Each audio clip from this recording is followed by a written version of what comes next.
The following is rated not safe for work. It contains strong language, adult situations, and lots of spoilers. Discretion is advised. In the criminal justice system, cinematic-based offenses are considered especially heinous. The dedicated attorneys who investigate these villainous films are members of an elite squad known as the Reels of Justice. These are their stories.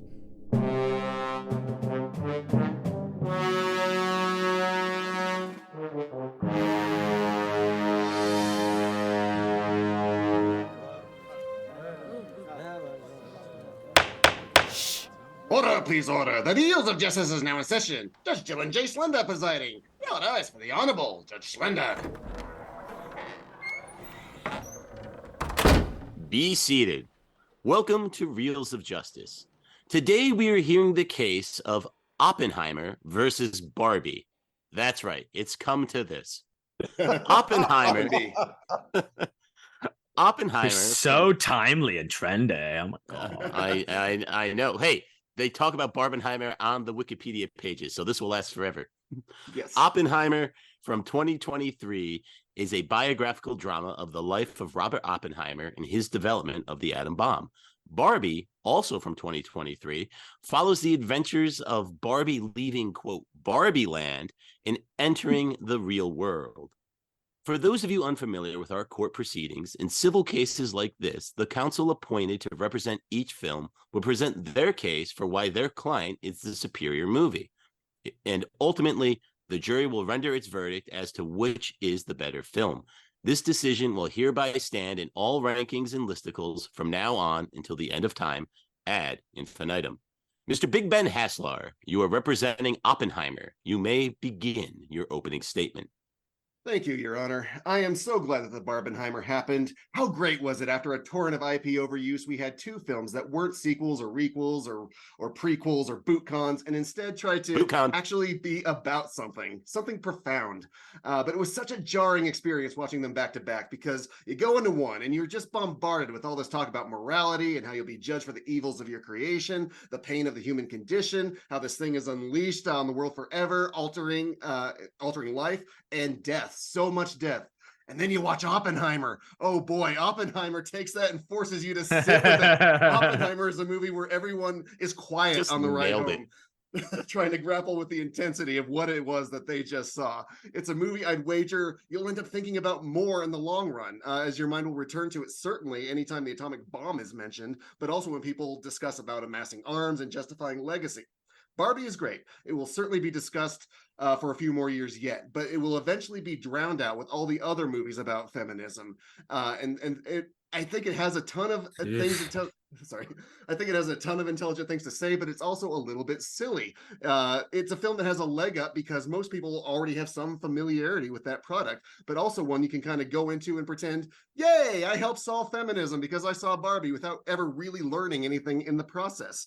Oppenheimer is a lot more nuanced. Not only does it have a harder sell of trying to make physics seem interesting, it has to feature scenes of people talking endlessly, and it's advertising a bummer. It acknowledges this harsh truth right out of the gate, that humans must contend with this, and it does so intelligently, by acknowledging that people were damned if they did and damned if they didn't. It's a tough subject, and it knows that this subject will have to sink in with you. Despite all of that, you're still on the edge of your seat, even during the talking sequences, as that tremendous score makes you feel the screws being tightened and ratcheted in upon you. Whereas Barbie is a tough subject, it also tries to have it both ways with its retina-burning cuteness.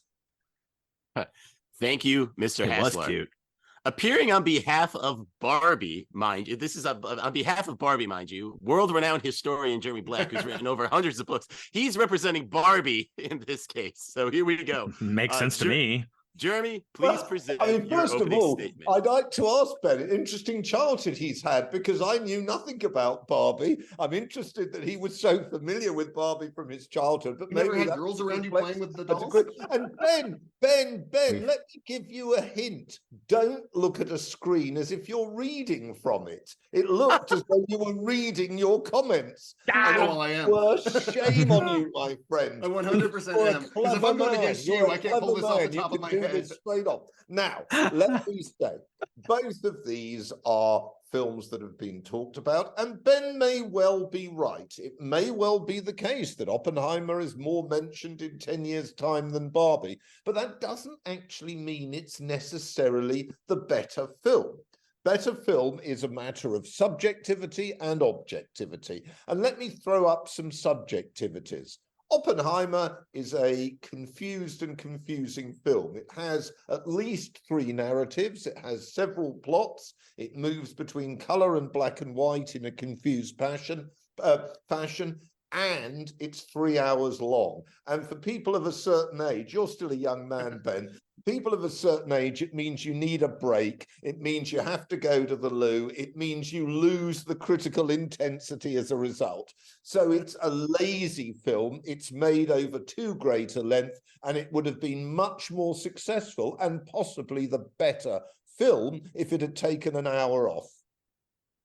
Yeah, no, I agree. I was questioning too, like, okay, is this scene going to be important? Can I go to the bathroom now? I don't know. All right, we'll get to all that, I'm sure. Thank you, Jeremy. Mr. Big Ben Haslar, you may proceed with your first exhibit. I'll try not to look like I'm reading too intensely this time around, but thankfully we're in an audio format, my friend. Let's talk about the acting, because Margot Robbie is great in her role, no question. There's not a scene where I question her. The same can't be said for the rest of the cast, though. Question her. I don't think that's what she said. The same can't be said for the rest of the cast, though. Interesting childhood you had. Anyway, go on. I'll take it up with my therapist. Ryan Gosling is a lot of fun, especially towards the end, but his character is so weird because the toy is so weird. Almost by design, I'm raising like an eyebrow during some of his deliveries, particularly in the beginning where they just talk about beaching people off, and for kids. And as a side note, why does Barbie get to float down from her bedroom to the car, since that's how people play with the toy, but he wipes out on like plastic waves? Like, how are people playing with this? It doesn't make a lot of sense. Michael Cera is Michael Cera. Will Ferrell is Will Ferrell. Most of the other Barbies are just kind of there in the background. Compare this with the acting in Oppenheimer. It almost feels like the role took a physical toll on Cillian Murphy because he lived in it so much. And compare this to his other roles. He isn't playing some version of himself here like Margot Robbie is. Oppenheimer, this role took him over. I've seen this guy in zombie films, Batman films, and I'm not thinking about any of that while seeing Oppenheimer. That's how in this moment he is. Best actor, hands down. And Robert Downey Jr. is going to win Best Supporting Actor award. I mean, the Oscars are meaningless, but I mean, if they mean anything, these two are getting those trophies. You still brought it up. But I like the point about the acting. Let's kick it over to Jeremy. Well, Jeremy, if I may, about the other ahead. Barbies, like there's every other cast member has a presence in Barbie, from Matt Damon to Emily Blunt. Everyone there, like, you recognize them, you feel their presence. If they were gone, you would miss them in this narrative. And that's in Oppenheimer, you would miss them, you mean? Yes, whereas the other Barbies, you wouldn't. The other Barbies, okay, I understood. Jeremy, how would you respond cast to cast?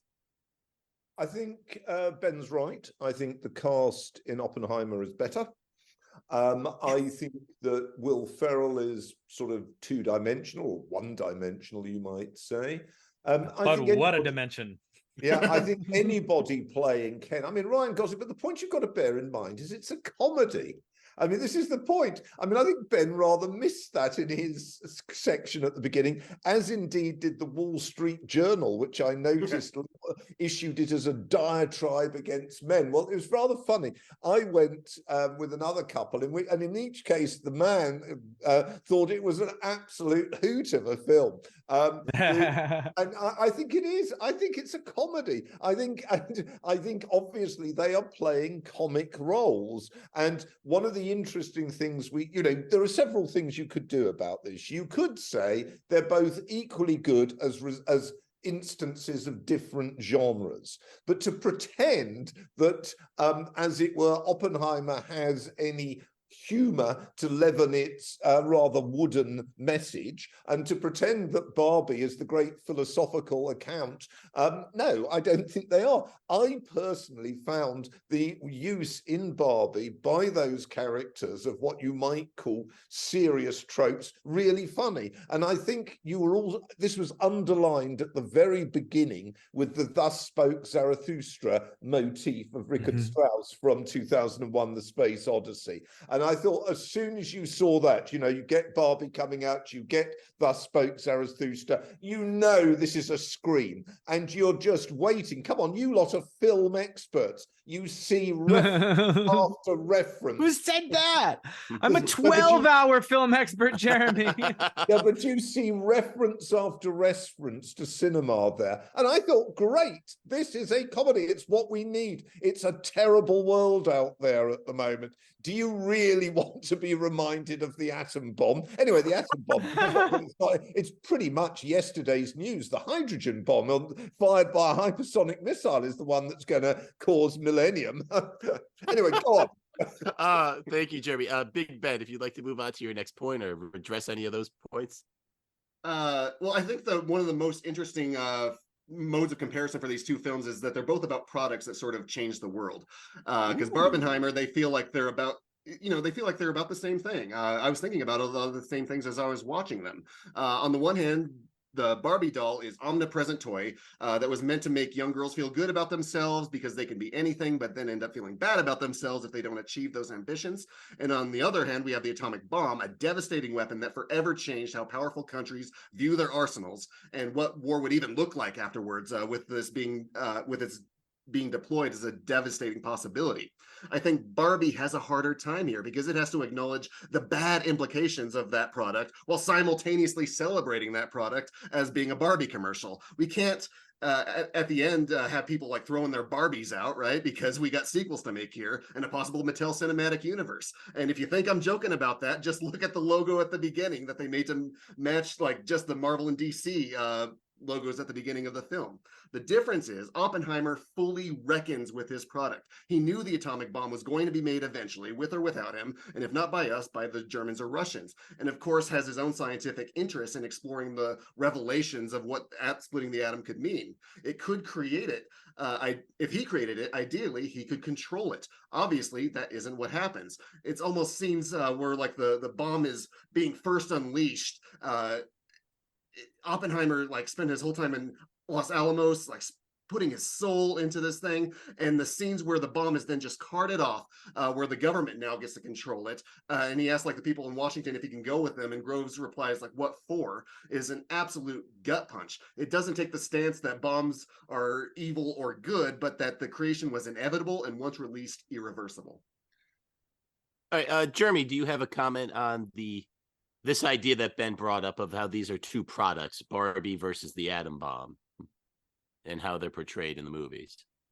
Well, I did think that came rather from a sort of film theory textbook, I mean, there's obviously a big difference between Barbie the doll, which I'm afraid to say I've still never handled, as it were, and an atom bomb, Methinks he doth protest which too I've much. never handled either. So these are two products I haven't handled.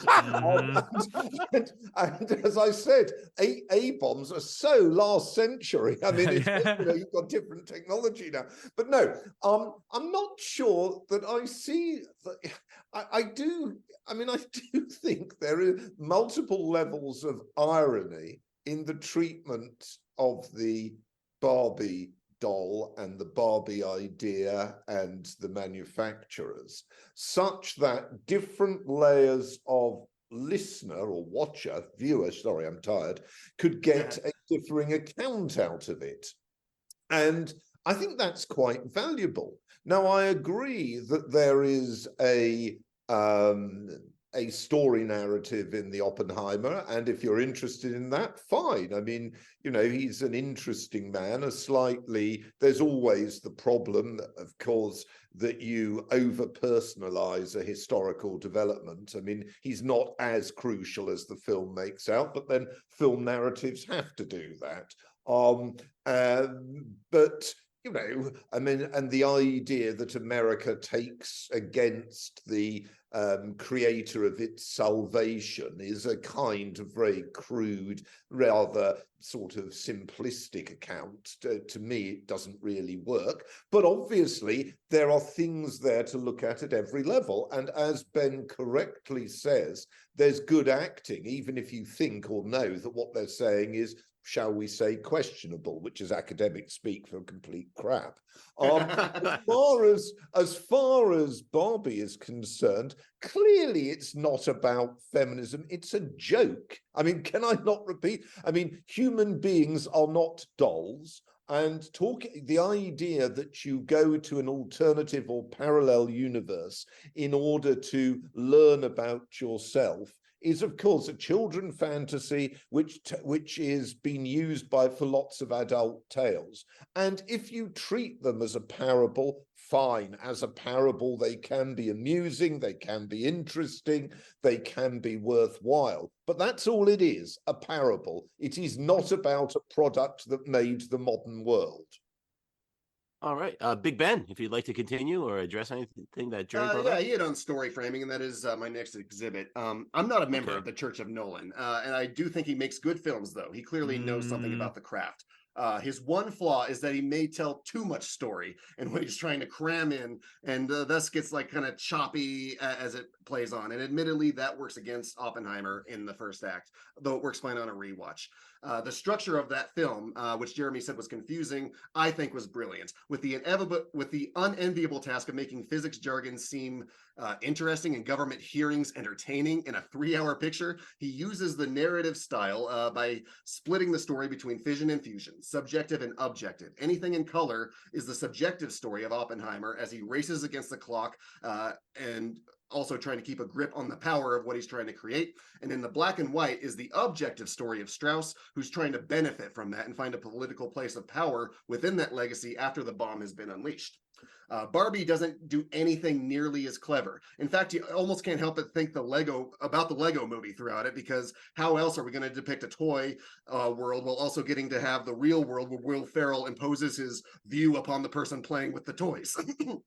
It doesn't bother explaining how these worlds work. In fact, the real world, even having the ghost of Rhea Perlman working on the offices of Mattel, just because they really wanted to have a scene where she talks about motherhood in it, but couldn't figure out how to put that into a story in a world where it would have rules. Barbie is a toy being controlled by America Ferrera, but in the story that would have but she's come to the real world to take a person playing with her back to the fake world. It doesn't make sense. Like, as you ask questions about it, none of it comes up, because it's kind of playing with the idea of like, well, if we're just making stuff up, why not just have fun with it? But I need worlds that make sense. So they just kind of brush all of that off with sort of a Justice League joke about how the patriarchy infests Barbie land, and it's a little bit frustrating, rather than trying to think about how to actually connect these dots.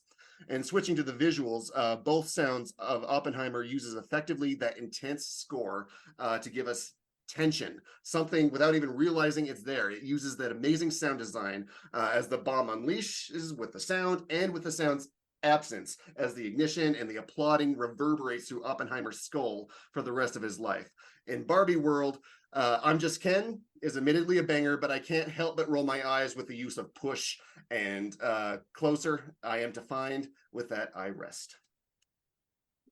Oh, very good then. So, Jeremy, you may now present any exhibits you have, either against Oppenheimer or for Barbie, whichever direction you want to take it. Well, thank you. I'm just puzzled and rather sad for Ben. He's yeah, let's focus on the case, though. He said that's normal. He could only accept films which were, as it were, real. And I was just thinking to myself, what does he make of science fiction? What does he make about most genre films? In fact, what does he make of most films? No. He likes Lord of the Rings, Jeremy. The imagination. Clarification, there's a suspension of disbelief in most of those films that are being established at the beginning. That isn't present in Barbie. No, I have to say, I think that Barbie is a film which is a comic parable. I think that it makes fun both of male ideas, as when Ken, who I found a not particularly attractive character. I imagine you're supposed to find him not particularly attractive. When Ken, as it were, discovers the sort of fake masculinity of, as it were, modern American life. And it also makes fun of feminism. You just need to listen to some of the lines to realize that they're having fun at the expense of all the earnestness out there. Although I suspect that that earnestness would please film critics more than the idea of making fun at the earnestness. I liked Barbie because it was enjoyable. I liked it because it was fun. I liked it because it was colourful. I liked it because it had a plot, and the plot obviously is rather silly, but you know, I have grandchildren. I read them books, and those books are far more silly than anything that you've got in Barbie. I mean, you have talking animals aplenty, you have all sorts of things. Little ponies. Actually not little ponies, no. Oh, well. No, they've got an element of irony beyond that. Irony is the nature of the modern story for children. And I think that this was a brilliantly ironic film, which was funny and which worked at several different levels. Now, Oppenheimer is clearly an impressive film. It's well acted. It's got some good music. I agree with you about the score. And it deals with an interesting episode.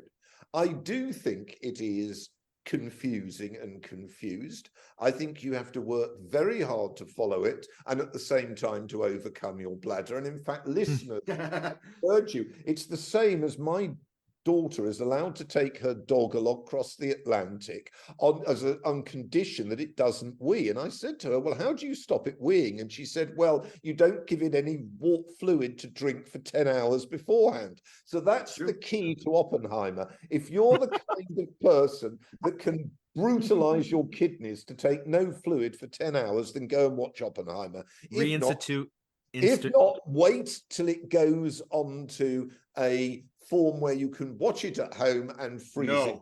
Good luck. No. You Good have luck. to look after your health first. Reinstitute intermissions. Yeah, there should be an intermission. I will see. All right, but Ben, if you'd like to respond. That's my case for Barbie. I propose that we do these two films together. And my case is quite simply that I think that there is a lot to be said for a grand tradition of filmmaking and famous directors and all the rest of it. Though I have to say that some of Nolan's films I can't stand. I recently watched, you'll remember the one in which somebody wakes up with no memory and having been involved in a killing. And I just thought, oh, this just goes on and it's self-indulgent. I do think he is a very self-indulgent director. No question. No argument from us. Any good directors that aren't? What I would say is that, yes, Oppenheimer has its place in the grand tradition and may well win, because of that, a lot of awards. I simply don't know. You're better placed than me to gauge that. But what I've always tried to do, I'm somebody that always supports the underdog. And in this case, I think that the danger is that we take a genre film and say, yes, that was quite good as a genre film, or that was quite funny, or Margot Robbie is a good actress, or say whatever we like, or say go for it if you want to have, bathe in pink. But it's not really a good film because it's not got the parameters of the great filmmaking tradition. And myself, as an iconoclast, as a radical, it's basically saying, no, I'm not sure I'm happy about that. I think actually Barbie deserves looking at as a very successful, funny film, which takes a parable. The parable doesn't always work. I agree entirely with some of the criticisms that Ben has made. I think they're very fair criticisms. The parable does not always work. And if Barbie is to go south, that's the reason for it. But obviously, it's very difficult to sustain a parable with actor and actress playing unreal characters is not really an easy take. In a way, this is a terrible thing to say, but Oppenheimer is an easier film to act. Ooh. You have a response to that, Big Ben? I would like to respond to two of those points that I heard, particularly the theater Please. experience, because I think that this is a theater movie. Oppenheimer is a theater movie. That sound design of that crushing applause would not play the same at home if you were watching it that way. It wouldn't at all. Whereas Barbie, I think you could have pretty much the same experience in the theater or out. The only thing that we would benefit from the theater is like being seated with a bunch of people also dressed in pink and pretending to be Barbies. So I like that. Yeah, well, you should have gone. Theater, you big gone, man. Just settle down, man. Here. Whereas with Oppenheimer, it's 100% a theater movie. It's good at home, but it won't be the same. And as for the underdog you like to represent, Barbie crushed Oppenheimer in the box office. I'm representing the underdog, sir. This is the film that would have won at any other time of the year, but because it was against Barbie and it was this product that people knew and they could like do girls' nights and stuff, Barbie won hands down, which is why I am advocating for Oppenheimer. All right. Jeremy, is there anything else you'd like to present before we move to closings? No, I think we've covered actually the major things, including the closings. Actually, I thought Ben. You just got to repeat it. There was a very effective closing. I mean, unless he's written system. Something else to read out. I don't know. Oh, I bet he's got a song. Jeremy, we're gonna see. All right. Say, speaking of reading, I'm just Ben. Oh. That is going to be it, isn't it? I hope so. You're stealing my thunder. I'll completely cut that. Okay. All sides have rested their cases. The attorneys will now present their closing arguments. Mr. Haslar, you may begin. Cause he's just Jay, any other box office he'd slay. Is it his destiny to live in the pink shadow of Barbie? He's just Jay, where I see gold you see, okay. What will it take for you to see the qualm behind the bomb and vote for me?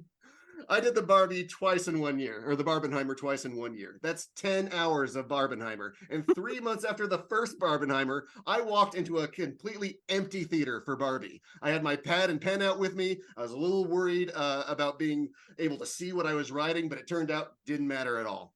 Then I went down the hall for Oppenheimer, and while it was one of the smaller theaters, it was still nearly sold out. People were in the front row, still like in those seats, like gazing up at the side of a skyscraper from the sidewalk, trying to guess what the top looked like. I half thought I had walked into the wrong room, and it was only until I saw that Syncopy logo of Nolan's production company float across the screen that I was a little relieved. This was on opening weekend for Taylor Swift's Eras tour, by the way, so I will admit that there's some crossover appeal there, and that's probably where and some anger. And so, easy there. 53 Even after all these months. 53 showtimes for that concert movie. Gotta give the people what they want. Funny. 2 months from now. But even 3 months later, people were still gasping. People were still clapping at that JFK reference, which I actually found annoying all 3 times I watched this film, but hey, at least they're enjoying it. That's staying power. I'll admit a lot of the people who would consider watching Barbie 3 months later were caught in that Taylor Swift cross appeal, but they were in one room. Regardless, I think that just means that they'll leave it, whereas Oppenheimer will stand the test of time and still be viewed and studied for longer. It is a film that you will question more often in life. Both are art, but only one is transcendent. Thank you, Your Honor. Thank you, Mr. Haslar. Jeremy, please present your closing argument. Let's just take that last sentence. Both are life, but only one is transcendent. Both are art. Oh, both are art. Okay. I'm not sure that a film about the making of the atom bomb is transcendent. I mean, it's a good film. There's no doubt. It's too long and it's poorly directed, but it's a good film. There's no doubt about that. Will it serve the test of time? I don't know. I think maybe in the United States, yes. I'm not sure that much of it has as gripping an interest outside, because a lot of it is not about the making of the atom bomb. A lot of it is about the internal politics of a group of people at a cultural and political, turning point's the wrong word, but transition point in the United States, which obviously interests Americans. I'm not sure it is that fascinating for many other people, what happens in the late 40s and early 50s elsewhere. I mean, if you're looking at the big narratives of world history at that point, the Chinese communist victory in China, whether for good or ill, is, I would have thought, a much more instructive narrative. But anyway, that's up to you.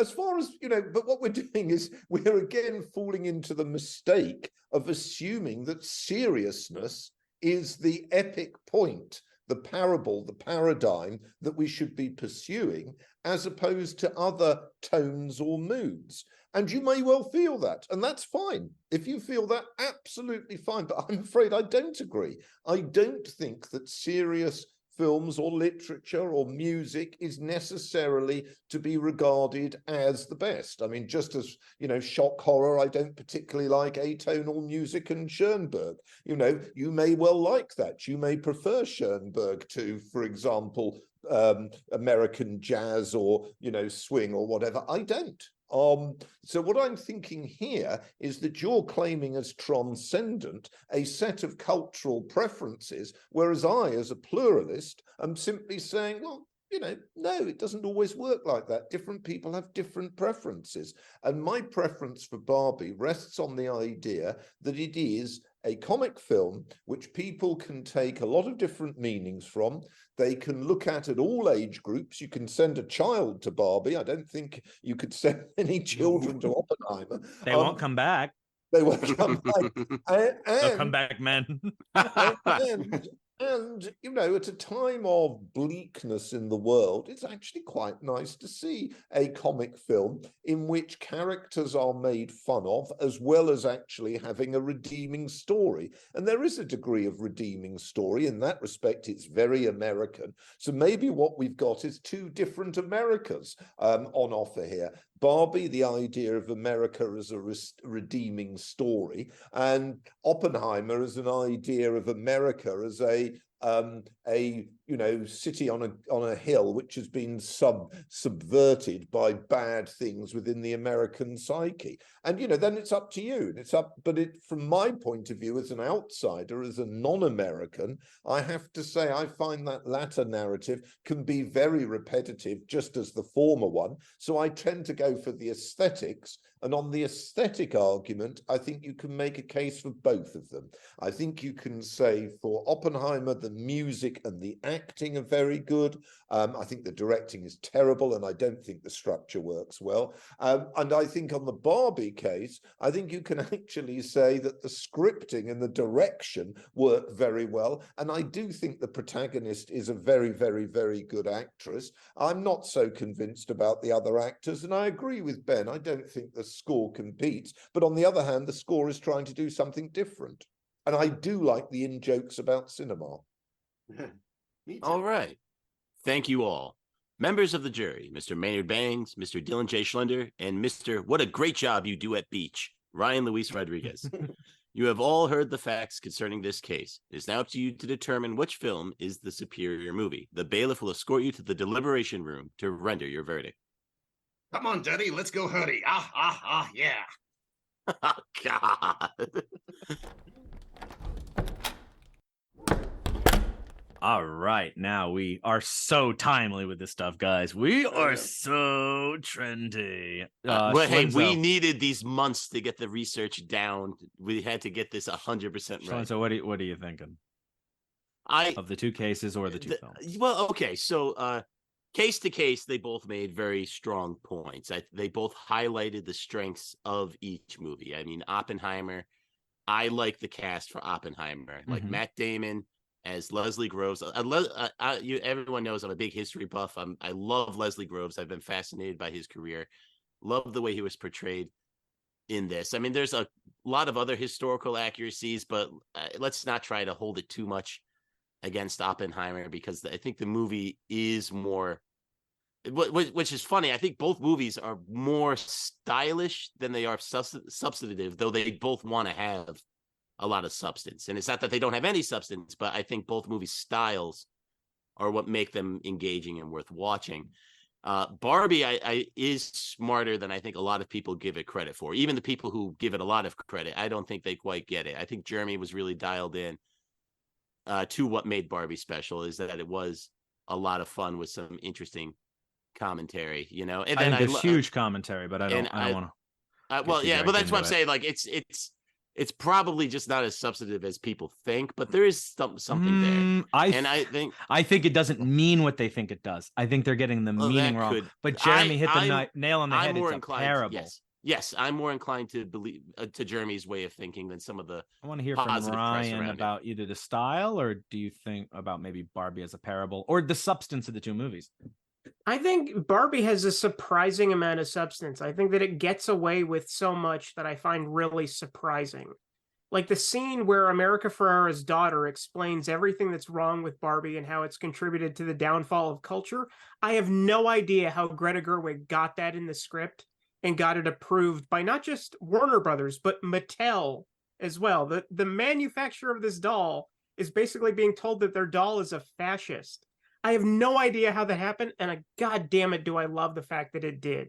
Well, because they don't believe it. They're in on the joke. Look how much money this movie made. They're laughing all the way to the bank. To put the opposition in your movie and explain it in such a salient way, it is a comment on it, but at the same time, it is addressing the criticism head on and giving it equal footing.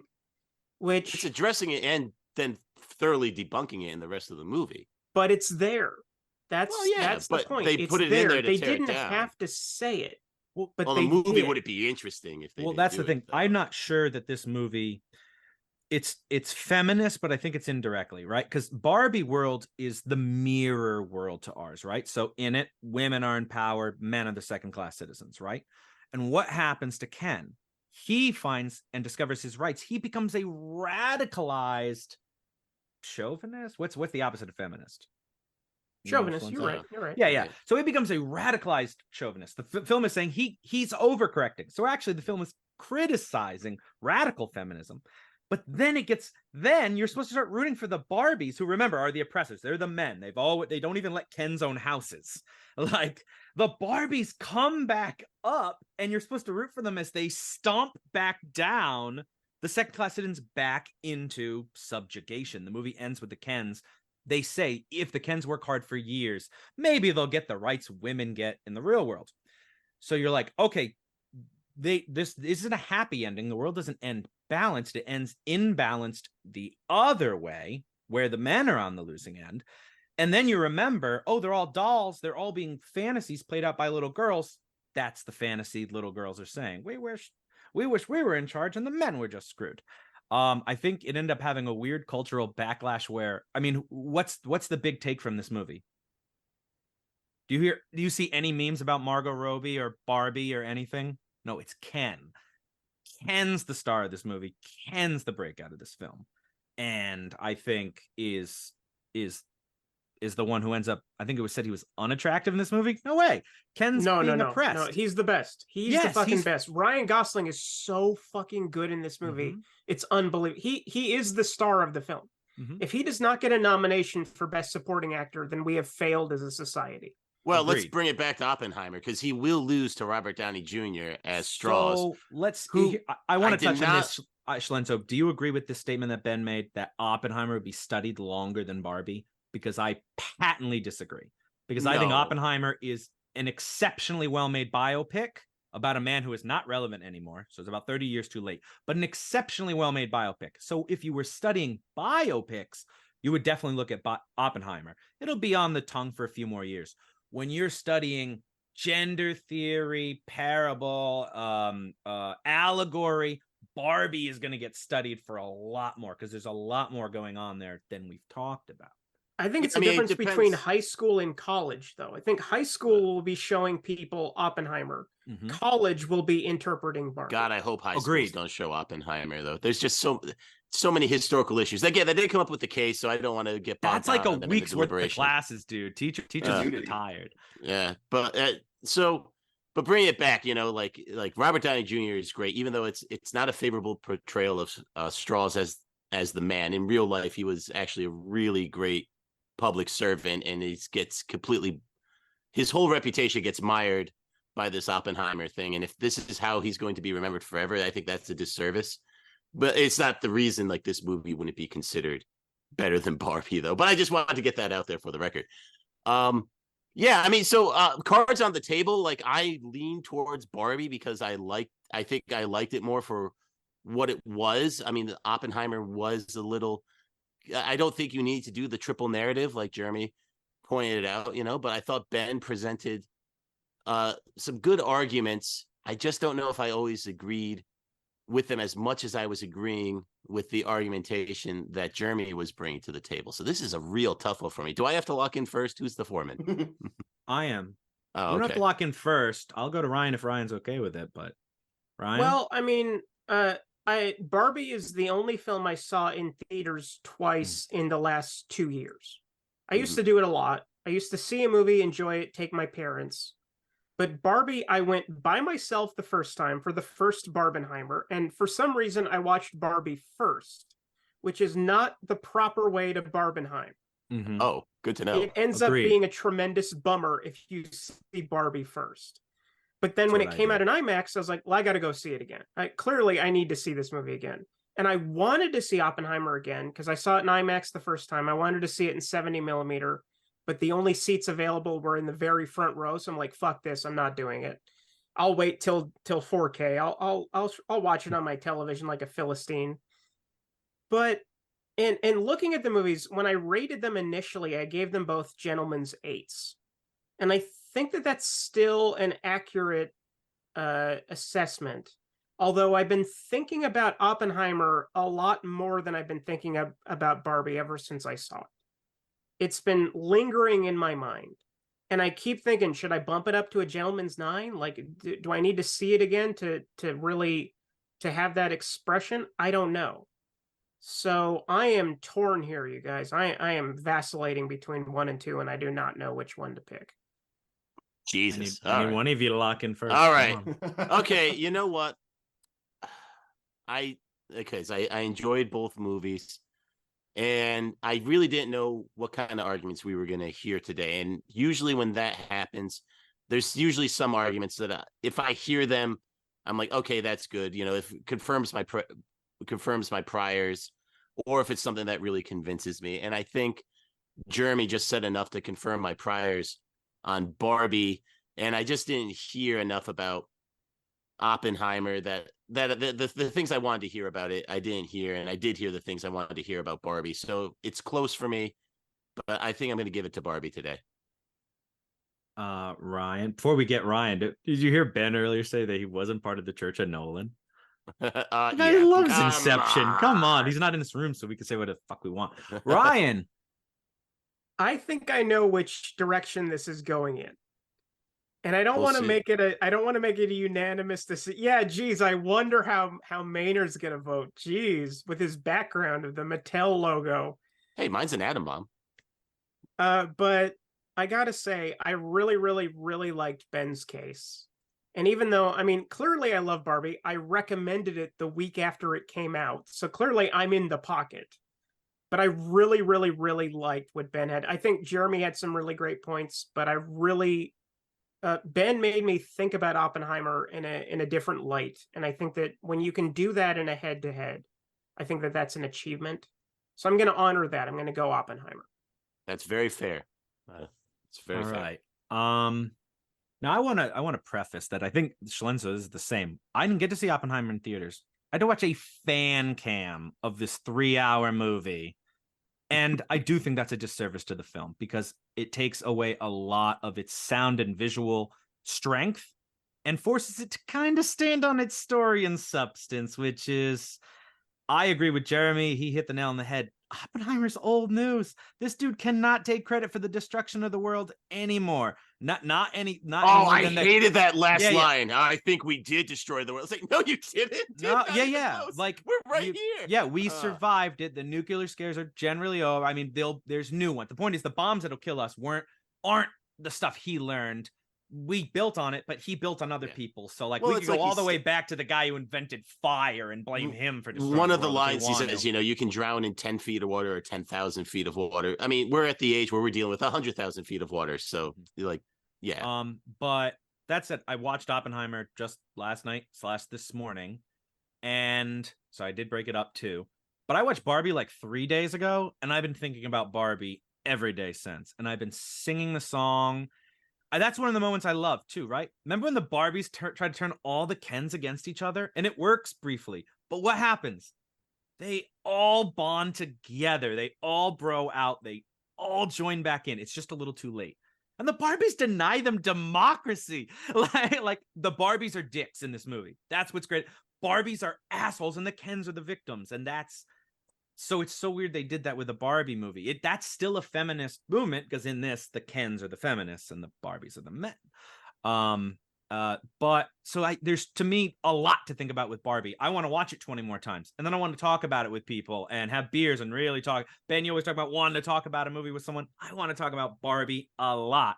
Oppenheimer, very good biopic. To me, fades in a sea of biopics. It's a good one, but there's lots, and they're just all kind of too antiseptic for me. So absolutely, Barbie all the way. Let's get out there and tell that very handsome judge. Well, thank you.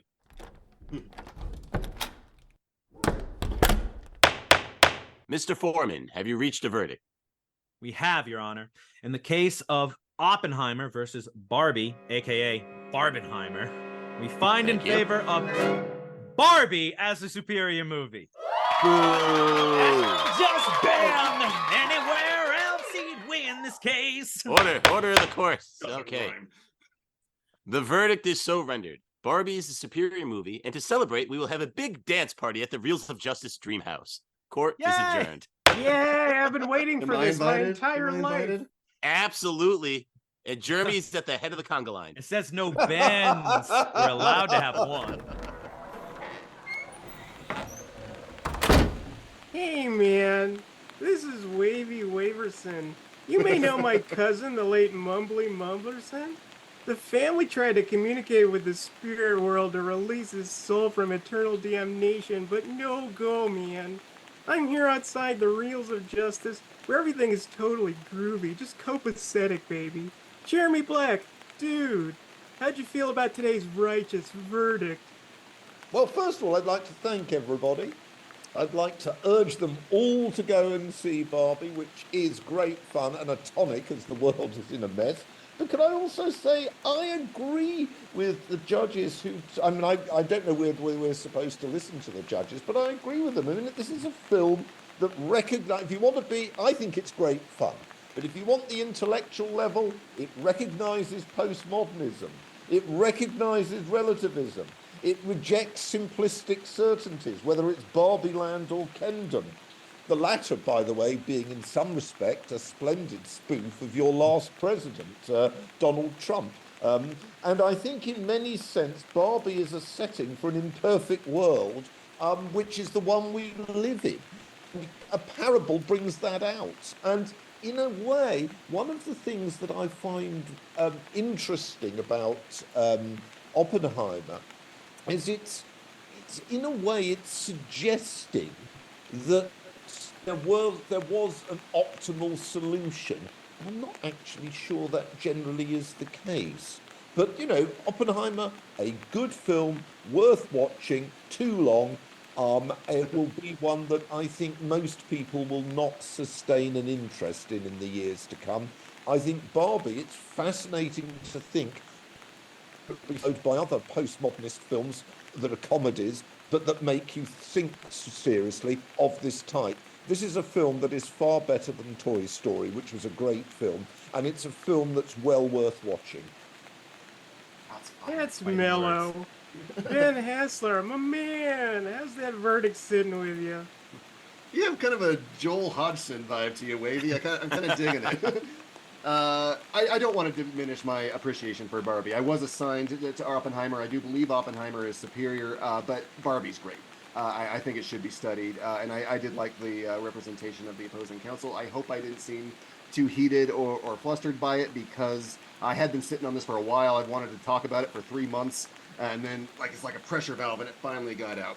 But that said, this was a mistrial, because apparently what it came down to was, hey, someone saw it in the theater and someone saw it on a fan cam, and of course the two can't compare. So the only way I could win is if I drive all the way to Connecticut, take Maynard to the theater, literally shove him in the seat, like, listen to that friggin' sound design, and then I would have won.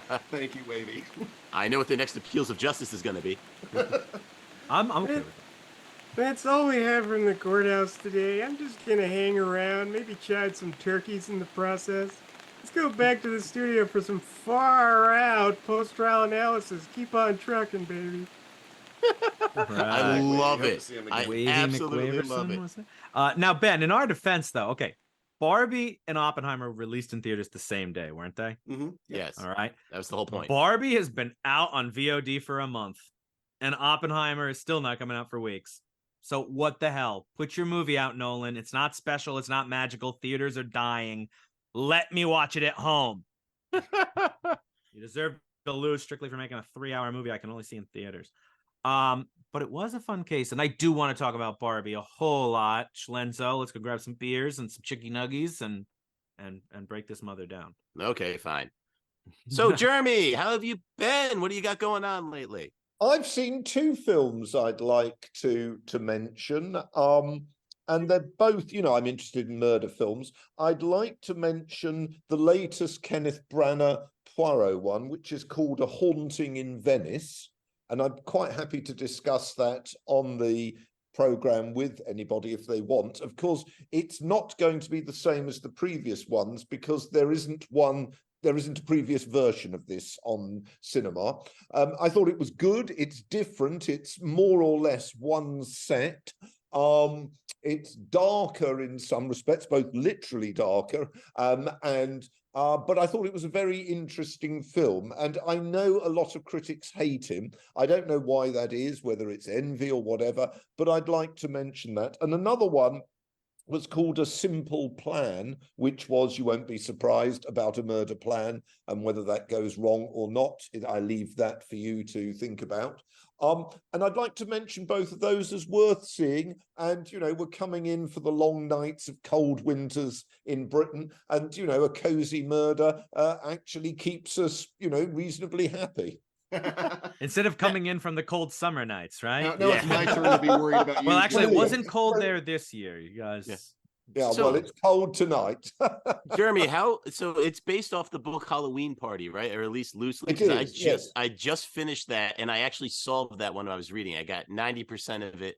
I fabricated the reason for why the teacher was Gillen, I'm dead, going to need but- to test this brag of yours. I'm going to give you a novel, and I need you to diary what you think. I'll do it. I can vouch for it watching movies with him that he actively ruins in the middle because he will guess the ending, and he is right sometimes. God damn, because I instantly take some other crazy path when he does that. No, they're robots, dude. Yeah. Big Ben, what have you got? I'm going to recommend one of, strangely, 2 films that were from 1989 with the same name, but only the one that came from Japan, which is called Black Rain, which is a film that I think would pair very well with Oppenheimer in a double feature because it, too, depicts the terror of the atomic bomb and its long-ranging effect in 2 separate narratives. In one narrative, we see the bombing itself and how utterly confusing and terrifying it must have been, using journal entries and images from the actual blast survivors. They were unsure of what they just got hit with, why some neighbors, men, women, and children either vanished, became instantly disfigured, transformed into charged cinder shapes of their former selves, while others were seemingly fine. And in the second narrative, we follow a family after the war, now only beginning to exhibit the symptoms of the poisoning of radiation that was doing to their bodies the whole time after they got caught in the black radiation rain, which is the title. One of the characters, a single woman, tries to find a husband, but no one will take her for fear of her poisoned body not being able to bear any children for them. And the characters are still grappling with why their city, which wasn't a military target, nor an important one for its infrastructure like Tokyo, was chosen. Of course, Oppenheimer goes into a little bit of why that was chosen to be the site that they detonated it, but these characters wouldn't know. And like Oppenheimer, it's a big old bummer. But I think the bomb is an important thing for us to contend with. Growing up, it was always sort of taught as a sad but necessary thing for us to do. But it also is because of the war because of this that our boys got to come home. And I had the opportunity to visit Hiroshima a few years back, and it was kind of a life-altering experience for me. I know a lot of people disagree with me on the merits of the atomic weapons and when they should be used. But if you still see this and end up disagreeing with me, I'll acknowledge there aren't easy answers. But I think it is important for us to sort of contend with the other side. What would it have been like to be a non-military person and have this bomb dropped on top of you? It has scarred the Japanese psyche for years. And I think it's an important concept to contend with. Do you like Dr. Strangelove as a matter of interest? I think it's a little too farcical for me, but I do like it. Okay. Yeah. That is And good. I like that one. That No, sounds like a good I also like recommendation, that Ben. one. I want to check that out. Yeah, but your views on atomic weapons are controversial. We can't just nuke Australia, Ben. I've told you. I mean, yeah. No matter how much you don't like spiders. Dylan, what have you got? All right. So, as everyone remembers, at this point, a couple months ago, I recommended a Kevin Costner movie because I said I want him to be the heir apparent to Hackers, and I thought Liam Neeson was a pretender.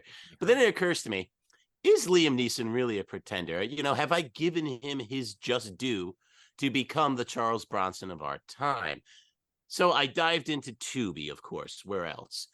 And I found a movie called Cold Pursuit from 2019, wherein Liam Neeson plays a snowplow driver in the Rockies whose son is murdered. You did by not tell me he was a snowplow driver. He is. It's so good.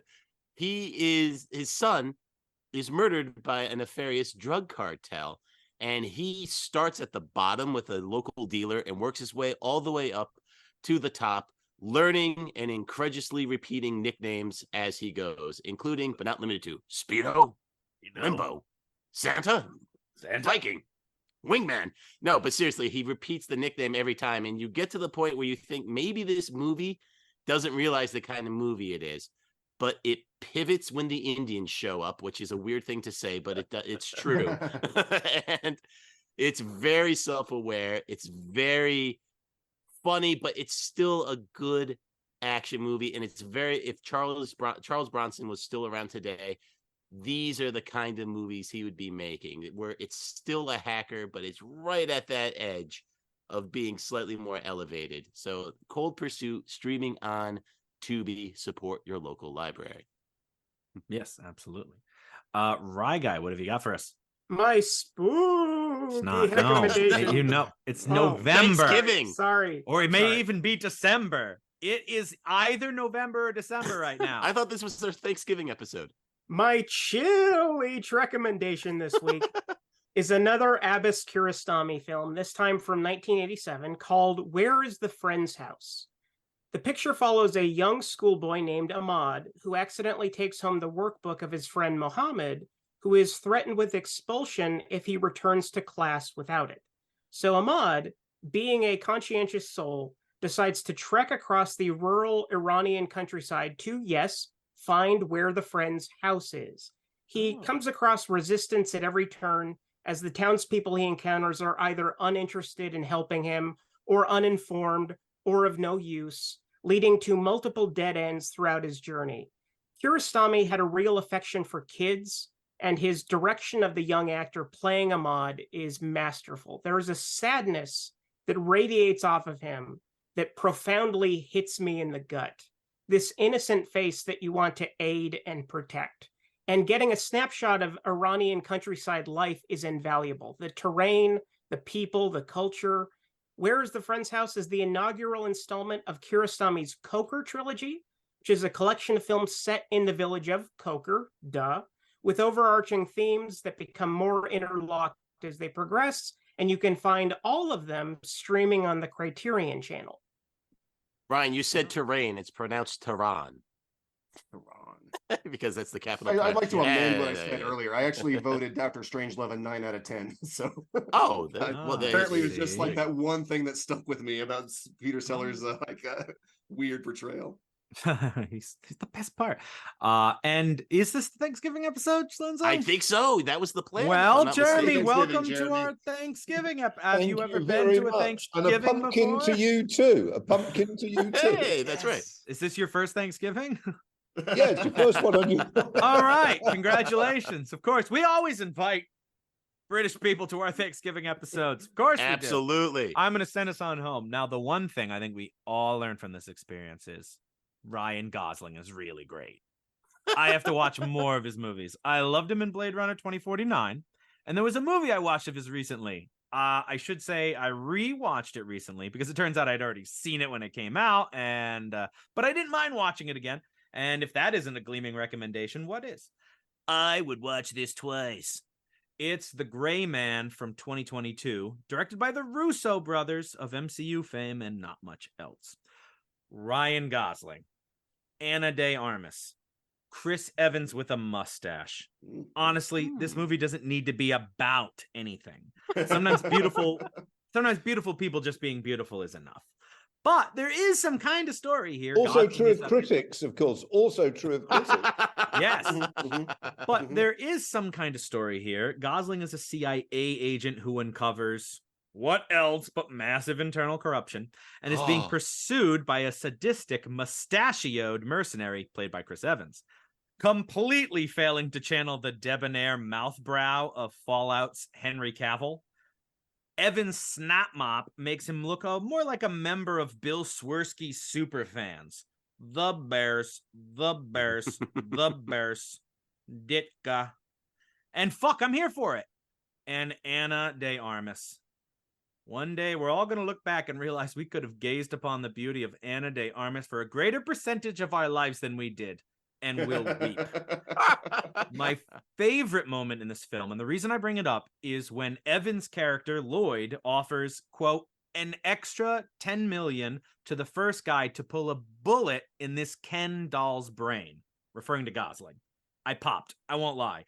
And it's just a hilarious coincidence because filming for this movie wrapped in July and Gosling didn't get cast as Ken until October. The Gray Man is currently streaming on Netflix because it's a Netflix original. But be on the lookout because apparently this is a book series with 6 installments and they've announced a sequel and they may be looking to kick off a franchise. So cool. Yeah, it was fun. That's it. It's fun. It's very shallow. Should we all say what we're thankful for on this Thanksgiving you episode? missed it.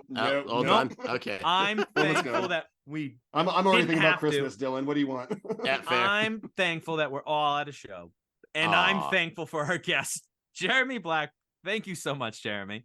Thank you for having me on. I really appreciate it. Thank you very much. Thank you for joining us for Thanksgiving. Of course, we'll always love to have you, and we always have lots of turkeys here every week anyway. This is so true. And with that, we hope you'll join us again next time as the reels of justice keep turning. Count it. Ink, man. Please follow us on Twitter at Reels of Justice, Instagram Reels of Justice, and Facebook.com/Reels of Justice.